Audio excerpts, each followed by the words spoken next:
എല്ലാവർക്കും കേളി മീഡിയയിലേക്ക് സ്വാഗതം. അപ്പൊ നമ്മുടെ കുടുംബശ്രീ ശാരദ സീരിയലിന്റെ എപ്പിസോഡിലേക്ക് പോയാലോ? ഇന്നത്തെ എപ്പിസോഡ് എന്ന് പറയുന്നത് അങ്ങനെ ഡെയ്സിയും ശിവനും തമ്മിൽ അങ്ങോട്ടും ഇങ്ങോട്ടും വാക്തർക്കങ്ങൾ ഉണ്ടാവുന്നു. അപ്പൊ ഡെയ്സി പറയുന്നു, നീ എന്നെ ചതിച്ചതാണ്, നീ ഇപ്പൊ കളക്ടർ പുറകെയാണ് നടക്കുന്നത്, നീ പുള്ളിക്കാരിയുമായിട്ടാണ് ഇനി അങ്ങനെ ഇങ്ങനെയൊക്കെ പറയാം. അപ്പൊ ശിവൻ പറയും, നീ എന്തൊക്കെയാണ് ഈ പറയുന്നത്? അതേടി ഞാൻ വിളിച്ചിട്ട് തന്നെയാണ് കളക്ടർ വന്നതെന്നുള്ള രീതി പറയും. അപ്പൊ പറയാം, അതെ ഞാൻ പറഞ്ഞത് സത്യമല്ലേ എന്നൊക്കെ ചോദിക്കുക. അപ്പം ശിവന് നല്ല ദേഷ്യം വരും. അങ്ങനെ ശിവൻ ഡെയ്സിയെ തല്ലുകയാണ്. ഇത് കണ്ട് മഹേന്ദ്രൻ വഴക്കുറയും, ശിവ നീ എന്തൊക്കെയാണ് കാണിച്ചു കൂട്ടുന്നത്? കല്യാണത്തിന്റെ മഹത്വം അറിയാതെയാണ് നീ ഇങ്ങനെയൊക്കെ ചെയ്യുന്നതെന്ന് ചോദിക്കും. അപ്പൊ ഇവളുടെ വായിൽ പിന്നെ എന്താണ് ഇരിക്കുന്നത്? ഇപ്പോഴേ സംശയം, ഇനിയിപ്പോ കല്യാണം കഴിച്ചാൽ എന്തായിരിക്കും അവസ്ഥ?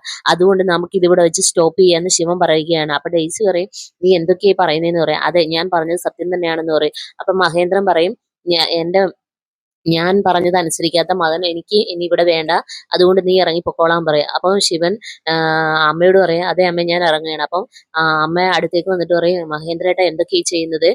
ഒരു കല്യാണക്കാരിയല്ലേ, അതൊക്കെ ആലോചിച്ച് തീരുമാനിക്കേണ്ടതല്ലേ എന്ന് ചോദിക്കും. അപ്പൊ ശിവൻ പറയാം, അമ്മയെ ന്യായീകരിക്കേണ്ട, ഞാൻ ഇറങ്ങിക്കോളാം, എന്നാണോ എന്നെ മനസ്സിലാക്കുന്നത് അന്ന് ഞാൻ തിരിച്ചു വരുമെന്ന് പറയുകയാണ്. അപ്പം മഹേന്ദ്രൻ പറയും, നീ ഇറങ്ങിക്കഴിഞ്ഞാൽ ഞാൻ നിന്നെ തിരിച്ചു വിളിക്കാനൊന്നും വരത്തില്ലെന്ന് പറയും. ഞാൻ മാണിക്കോത്ത് മഹേന്ദ്രനാണെന്ന് പറയും. അപ്പൊ ശിവൻ പറയും, അതേ മാണിക്കോത്ത് മഹേന്ദ്രന്റെ മകനാണ് ശിവനും, അതുകൊണ്ട് ഞാൻ ഇറങ്ങുകയാണെന്നും പറഞ്ഞിട്ട് ശിവൻ ഇറങ്ങുകയാണ്. അങ്ങനെ ശിവൻ ബൈക്കിൽ ഇങ്ങനെ യാത്ര ചെയ്യുകയാണ്. പിന്നീട് കാണിക്കുന്നത് നമ്മുടെ സത്യഭാമയുടെ വീടാണ്. അപ്പൊ കമലിനും പിള്ളയും കൂടെ അങ്ങോട്ടേക്ക് നിന്നിട്ട് സത്യഭാമയോട് പറയുന്നത്, സത്യഭാമ പൈസ ആരും തരുന്നില്ല, ഞങ്ങൾ പൈസ ചോദിക്കാൻ ചെല്ലുമ്പോഴത്തേനും ഞങ്ങൾ തല്ലി ഓടിച്ചു വിടുകയാണ് എല്ലാവരും ചെയ്യുന്നത്, വിഷ്ണു ചെന്നാൽ മാത്രമേ പൈസ തരത്തുള്ളൂ എന്നാണ് പറയുന്നത്, ഇനി നമ്മൾ എന്ത് ചെയ്യും എന്ന് പറയുകയാണ്.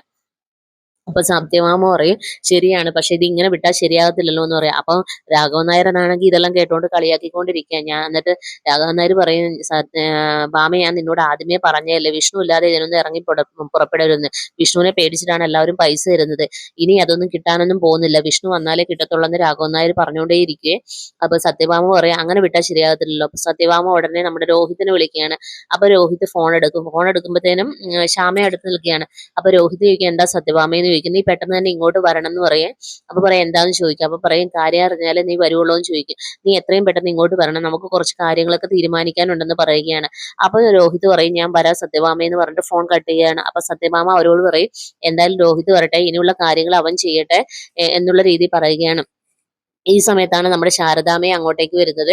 അപ്പൊ ശാരദാമ്മ ചോദിക്കും, എന്താ ഇവിടെ പ്രശ്നം എന്ന് ചോദിക്കുക. അപ്പൊ സത്യഭാമ പറയും, ആകെ പ്രശ്നമായിരിക്കും, നമുക്ക് പൈസ തരാനുള്ളവരൊന്നും പൈസ തരുന്നില്ല, വിഷ്ണു വന്നാൽ മാത്രമേ പൈസ തരത്തുള്ളൂ എന്നാ പറയുന്നത്, അവരൊക്കെ തല്ലി ഓടിക്കുകയാണ്, ഇനി എന്താ ചെയ്യാന്ന് ആലോചിച്ച് അതിന്റെ വിഷമത്തിലിരിക്കുകയാണെന്ന് പറയും.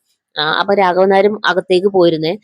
അപ്പൊ ഈ ശാരദാമ്മ ഓട്ടോയിലാണ് വന്നത്. ആ ഒച്ച കേട്ടിട്ട് ഈ രാഘവൻ നായർ അവിടുന്ന് വിളിച്ചു ചോദിക്കും, വിഷ്ണു വന്നോ വിഷ്ണു വന്നോ എന്ന് ചോദിക്കും. അപ്പൊ സത്യഭാമ ശാരദാമ്മയോട് പറയും, ഇത് തന്നെ എപ്പോഴും ഏത് നേരവും വിഷ്ണു വിഷ്ണു, ഇനി എന്ത് ചെയ്യാനാന്ന് പറയേ. അപ്പൊ അപ്പൊ പെട്ടെന്ന് സത്യഭാമ ചോദിക്കും, ജോത്സ്യന്റെ അടുത്ത് പോയിട്ട് എന്തായെന്ന് ചോദിക്കും. അപ്പൊ ശാരദ പറയാം, അത് ഒന്നും ജോത്സ്യനൊന്നും മനസ്സിലാക്കാൻ പറ്റുന്നില്ല എന്നാണ് പറഞ്ഞതെന്ന് പറയേ. അങ്ങനെ അപ്പൊ പെട്ടെന്ന് തന്നെ രാഘവൻ നായർ ഒച്ച കേട്ടോണ്ട് താഴെ സ്റ്റെപ്പിലേക്ക് ഇറങ്ങുമ്പോൾ സ്റ്റെപ്പിൽ നിന്ന് താഴെ വീഴും. അപ്പൊ എല്ലാവരും ഒന്ന് പിടിച്ചിരുത്തും, വേറെ കുഴപ്പമൊന്നും പറ്റത്തില്ല. അങ്ങനെ ഒരു സോഫയിൽ കൊണ്ടിരുത്തും. പിന്നെ ശാരദാമ്മയാണെങ്കിൽ കണ്ണന്റെ മുമ്പിൽ പോയി പ്രാർത്ഥിക്കുകയാണ്. കണ്ണൻ ഞാൻ എന്ത് ചെയ്യാന്, എല്ലാവരും വിഷ്ണു ഇനി തിരിച്ചു വല്ലെന്ന് പറയുന്നു, പക്ഷെ ഇവിടെയുള്ളവർ വിഷ്ണു വീണ്ടും വരും എന്ന് പ്രതീക്ഷിച്ചിരിക്കുകയാണ്, അവരോടൊക്കെ ഞാൻ ഇനി എന്താ പറയണ്ടേ, എന്തൊക്കെയായാലും വിഷ്ണുവിനെ തിരിച്ചു കൊണ്ടുവരണം എന്ന് ദൈവത്തോട് കണ്ണനോട് പ്രാർത്ഥിക്കുകയാണ്, കണ്ണുനീരോടുകൂടി പ്രാർത്ഥിക്കുകയാണ്. പിന്നീട് കാണിക്കുന്നത് വെച്ചാൽ നമ്മുടെ യോഹന്നാന്റെ വീട്ടിലേക്ക് ഡെയ്സി കരഞ്ഞുകൊണ്ട് ഓടിച്ചെല്ലുകയാണ്.